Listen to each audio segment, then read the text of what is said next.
નમસ્કાર, એશિયાના સૌથી જૂના અખબાર મુંબઈ સમાચારના ડિજિટલ પ્લેટફોર્મ પર આપનું સ્વાગત છે.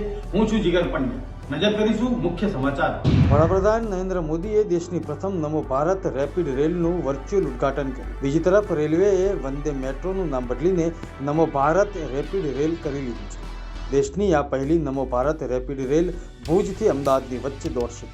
આ ટ્રેન 5 કલાક અને 45 મિનિટમાં અમદાવાદ અને ભુજ વચ્ચેનું અંતર કાપશે, જેની વચ્ચે 9 સ્ટેશન પર આ ટ્રેન રોકાશે.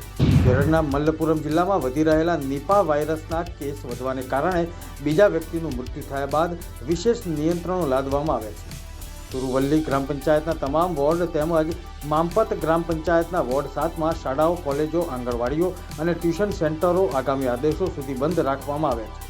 જાહેર સ્થળોએ માસ્ક પહેરવું ફરજિયાત કરવામાં આવ્યું છે.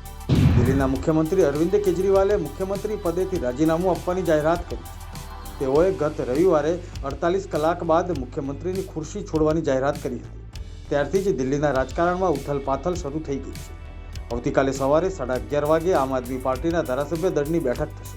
આ બેઠકમાં નવા મુખ્યમંત્રીના નામ પર મહોર લાગશે. સુપ્રીમ કોર્ટના જસ્ટિસના દેશની ટોચની એજન્સીઓ પર કરવામાં આવેલા કટાક્ષ ઉપર ઉપરાષ્ટ્રપતિ જગદીપ ધનખડે મોટું નિવેદન આપ્યું. ચૂંટણી પંચ અને તપાસ એજન્સીઓ મુશ્કેલ સંજોગોમાં કામ કરે છે. તેમના વિશે કોઈ પણ ટિપ્પણી તેમના મનોબળમાં ઘટાડો કરી શકે છે. દેશની મહત્વપૂર્ણ સંસ્થાઓ વિશે ટિપ્પણી કરતી વખતે સાવચેત રહેવું જોઈએ. વડાપ્રધાન નરેન્દ્ર મોદીના 3 દિવસના ગુજરાતના પ્રવાસે આવેલા છે, ત્યારે તબક્કાવાર એક પછી એક લોકાર્પણના કાર્યક્રમ પૂર્ણ કર્યા. જીએમડીસીમાં ખુલ્લી જીપમાં બેસીને વડાપ્રધાને લોકોનું અભિવાદન ઝીલ્યું અને સ્ટેજ સુધી પહોંચ્યા. આ દરમિયાન લોકોનું માનવ મહેરામણ ઉમટી પડ્યું. જીએમડીસી ખાતે વડાપ્રધાન નરેન્દ્ર મોદીનું ભવ્ય સ્વાગત કરવામાં આવ્યું. પીએમ મોદીએ ગુજરાતને 8,000 કરોડના વિકાસ કાર્યોની ભેટ આપી.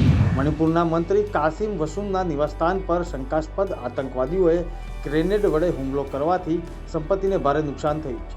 વસુમે કહ્યું કે જ્યારે ગ્રેનેડનો વિસ્ફોટ થયો ત્યારે તે અને તેમના પરિવારના સભ્યો ઘરે ન હતા.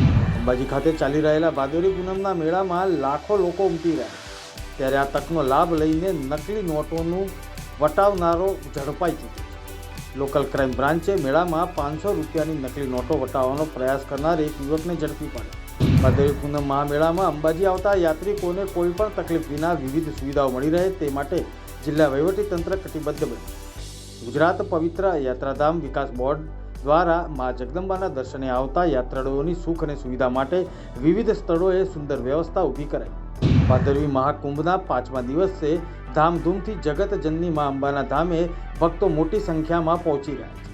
અંબાજી આવતા તમામ માર્ગો માઈ ભક્તોથી ઉભરાઈ રહ્યા છે. ચારે તરફ ભક્તોનું ઘોડાપૂર જોવા મળ્યું. ભાજપ નેતા અને કેન્દ્રીય મંત્રી રવનીતસિંહ બિટ્ટુએ કોંગ્રેસના નેતા રાહુલ ગાંધી અંગે આપેલા વિવાદાસ્પદ નિવેદનથી રાજકારણ ગરમાયું છે. કેન્દ્રીય મંત્રીના આ વિવાદાસ્પદ નિવેદનથી કોંગ્રેસ ભડકી ગઈ છે અને કહ્યું કે બિટ્ટુએ પોતાના મગજની સારવાર કરાવી હતી. ભાજપની લોકસભા ચૂંટણીમાં બેઠકો ઘટવા પાછળ ગડકરીએ સૌથી મોટું કારણ વિપક્ષ દ્વારા મતદારોને ભ્રમિત કરવાનું જણાવ્યું. એક કાર્યક્રમમાં ગડકરીએ કહ્યું કે વિપક્ષે જે રીતે ભ્રમિત કરવાનું અભિયાન ચલાવ્યું હતું, જેમાં લોકો ફસાઈ ગયા. ગડકરીએ વિપક્ષ પર આરોપ લગાવતા કહ્યું કે વિપક્ષે પોતાના કાનાફૂસી અભિયાનથી લોકોને ભ્રમિત કર્યા. ભાજપ પર બંધારણ બદલવાનો આરોપ લગાવ્યો, તેનાથી પછાત વર્ગને અસર થઈ. આ હતા અત્યાર સુધીના મુખ્ય સમાચાર. જોતા રહો મુંબઈ સમાચારનું ડિજિટલ પ્લેટફોર્મ. નમસ્કાર.